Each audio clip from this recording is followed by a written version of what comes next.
उत्तर प्रदेश के जनपद मुरादाबाद के थाना गलशहीद क्षेत्र निवासी प्राटनी महिला का आरोप है कि उसके पति गंभीर बीमारी के कारण नेत्रहीन हो चुके हैं और उसका 11 वर्षीय पुत्र अली हमजा दुर्घटना से जल चुका है।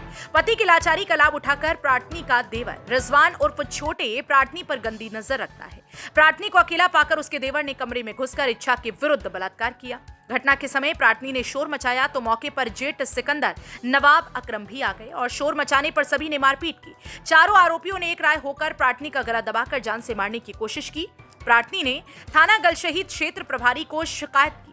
थाना गलशहीद ने प्राटनी को आश्वासन दिया है कि वह आरोपियों को गिरफ्तार करके उसे न्याय दिलाएंगे, लेकिन पुलिस ने आरोपियों को शाम तक बैठाया और पैसे का लेन देन करके बिना कार्रवाई के ही छोड़ दिया, जिसके बाद आरोपियों ने फिर से प्राटनी के साथ मारपीट की और दहेज में 5,000 रुपए लेकर आने के उद्देश्य से घर से धक्का मारकर उसके पुत्र के साथ निकाल दिया। तभी से प्राटनी थाने के चक्कर लगा रही है।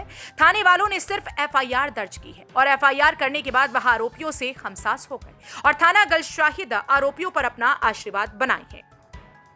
अभी तक कोई कार्रवाई नहीं की गई। प्राटनी का कहना है कि मैं एसएसपी ऑफिस भी गई और डीआईजी ऑफिस भी गई, लेकिन मेरी कहीं पर भी कोई सुनवाई नहीं हुई। थाना गलशहीद वाले मुझे धक्का देकर भगा देते हैं और मेरी मां और मेरे साथ अभद्र भाषा का प्रयोग करते हैं। प्राटनी का कहना है कि मुझे आरोपियों द्वारा बार बार जान से मारने की धमकी मिल रही है और मुझे आरोपियों से जान माल का खतरा है। मुरादाबाद से परवेज अंसारी की रिपोर्ट। क्या घटना हुई पता? मेरे साथ लगभग 2:30 बजे मेरा देवर रात 2 महीना रात 2:30 बजे मेरे कमरे में घुस आया। उनने मेरे साथ ज़बरदस्ती मेरे साथ रेप किया। मैंने उसका विरोध किया तो मेरे जेठ ने तभी आके नवाब ने मेरा मुंह में कपड़ा ठूस दिया। वो जैसे तैसे रात में मामला शांत होकर मैं सुबह पुलिस थाने गलशहीद जाके कंप्लेंट मैंने कराई।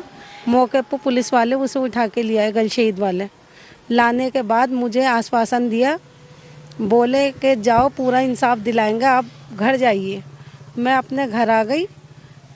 तभी इन्होंने रात 10-11 बजे के टाइम पे उसे छोड़ दिया।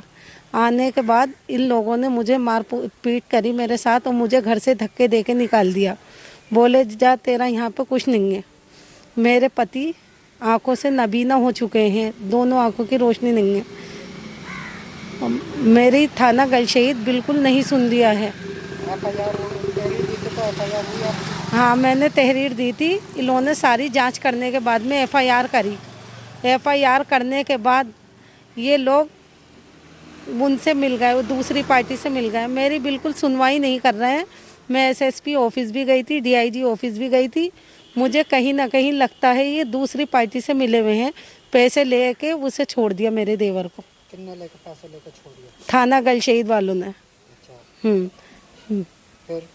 फिर मैंने दोबारा चक्कर लगाती गई। मैं एसपी ऑफिस भी गई, डीआईजी ऑफिस भी गई, गलशहीद में भी बार बार चक्कर लगा रही हूँ, मगर ये गलशहीद वाले जो हैं मेरी ससुराल वाले से मिले हुए हैं। तभी मेरी बिल्कुल नहीं सुनना है, मुझे धक्के दे के भगा देते हैं। क्या कहते हैं? कहते हैं जा यहाँ से, नहीं तो तुझे किसी उसमें कांड में फंसा देंगे, जेल में पड़ के सड़ेगी तू। अच्छा, जब थाने आप गई थी तो क्या कमेंट करा था उन्होंने? थाने पे मैं गई थी। मैं बोली क्या रहा मेरे केस में, आप तो उसने जेल भेजने को कह रहे थे, आपने छोड़ क्यों दिया? तो तभी मेरी माँ के और मेरे साथ गाली गलौज करी और ये बातें उनकी कैमरे में रिकॉर्ड हो गई 2 से 3 बजे के। अच्छा, आखिर क्या वजह तो गिरफ्तारी क्यों ना करा? गिरफ्तारी उनसे मतलब ये थाना गलशहीद मेरे ससुराल वालों से मिला हुआ है। वो इन्हें पैसे खिला रहे हैं, ये उन्हीं की सुनवाई कर रहे हैं, मेरी नहीं कर रहा है। और वो खुले ऐसे ही घूम रहे हैं, उन्हें गिरफ्तारी भी नहीं करी उनकी। अब क्या धमकी मिल रही है? मुझे धमकी ये मिल रही है कि जान से मार देंगे मेरे बच्चे को और मुझे लापता कर देंगे अगर मैंने कोई मतलब आगे कार्रवाई करी।